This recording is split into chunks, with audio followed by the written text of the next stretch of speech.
July 24th, 2012, Tuesday. After breakfast, Midas found himself walking out to the gold landscape with Robert. Before they reached the precious metal, Robert used his telekinesis to pull several ordinary rocks off of the ground and float them along with them. "What are those for?" Midas asked. "They are for practice." "How do you breathe when you sleep?" Robert asked. "It's an automatic body function. You don't have to do anything." "True. Your power is kind of like that. You only have to know what gold or steel is and you can change something into it. Your power fills in gaps your conscious mind may not be aware of. So I can change something into whatever material I know. Any material you understand. That makes rocks possible, but our friend the cactus may not be so lucky. Living material is infinitely more complex than metal or diamond or plastic or water," he said. "I can make plastic?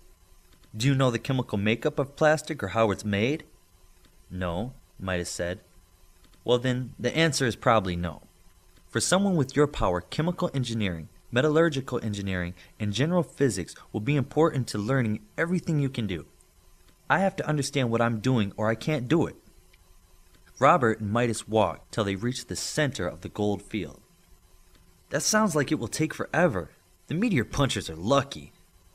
Robert laughed. "Yes, all their powers work right away. But the hitter on my team has been punched in the face more times than I can count."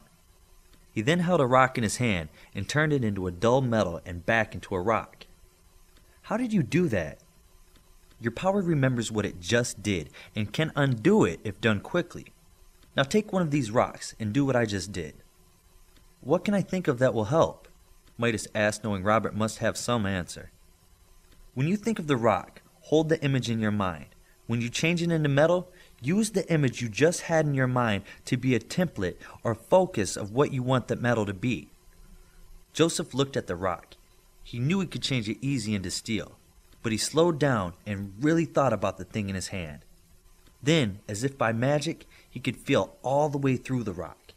He really knew what it was, its shape, its imperfection, its color, its weight, even its temperature. Holding that image in his mind, he changed the rock into metal and changed it right back into rock like nothing had ever happened to it. "First try! That took me hours to get. I think today is going to be a big day for you," Robert assured him. They spent the rest of the morning changing things from their original state to metal and back. The lessons progressed when Robert pulled objects out of his backpack. By lunchtime, Midas was able to do coffee mugs, a book, even a radio. Robert called in a lunch order and used the same umbrella they had used the day before. "We have the rest of the day to learn one more lesson," Robert said. "If we get that right away, I'll start showing you some combat techniques that will help you out." "Cool!" Midas was starting to enjoy himself. After lunch, Robert gave him a rock in one hand and a steel cube in the other. "Change the steel cube into a rock." "How can I do that? It's always been metal." "Actually, it was sand before you changed it to steel. Just do this. Feel the rock in one hand and use that image to project onto the cube." "That makes sense," Midas thought. Again, he did it first try. He was ecstatic. "This is great," he said, holding a square rock in his hand. Robert flew across the gold landscape to the edge. He touched the ground and flew back again. He had something in his hand. "Walk with me to the center," he said. "Your last big lesson is cleaning up your own mess." He motioned for Midas to open his hand. "Sand?" "Turn the gold back into sand," Robert said, then flew up into the air. Nice to see he's still keeping a safe distance, Midas thought. He held the sand in one hand and placed the other on the ground between his golden handprints. The sand was a simple image to get. Then he gave his power the direction of changing the gold to the image of sand in his mind. Next was force. He concentrated and pushed the image into the gold. This time he felt the gold change and he stopped pushing the image. "Great job!" said Robert as he landed next to Midas. "I can't believe how good your control is in just 2 days." The rest of the day, Robert showed him how to transmute different metals and how to shape his affected area. By the end of the day, Midas could transform just the surface of the sand in a straight line in front of him, and change a rock at a distance into metal, and change the path to the rock back to sand. They practiced until he could do it quickly. As they walked back, Robert kept talking. So you can use the ground under you like a conduit or extension of your reach. With that, you can affect something at a distance. On your own, you can practice layering your changes.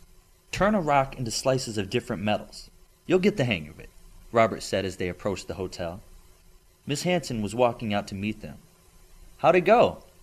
It was great, said Midas. I think we have a very talented alpha here. He was able to undo his mess and learned a lot quicker than I did, said Robert. That's high praise indeed. Do you think we'll have another incident like we did the other day? No, I don't. His power was trying to make itself known. As long as he keeps developing it, that should never happen again. I would even go as far to say he will not be having another episode of uncontrolled power. Excellent. Is he going to be able to participate in K-Tag tomorrow? She asked. Under any combat circumstances, everyone should be wearing red harnesses when he plays, Robert said with a serious look. What's K-Tag? Midas asked. Something you'll learn about tomorrow, she said with a warm smile.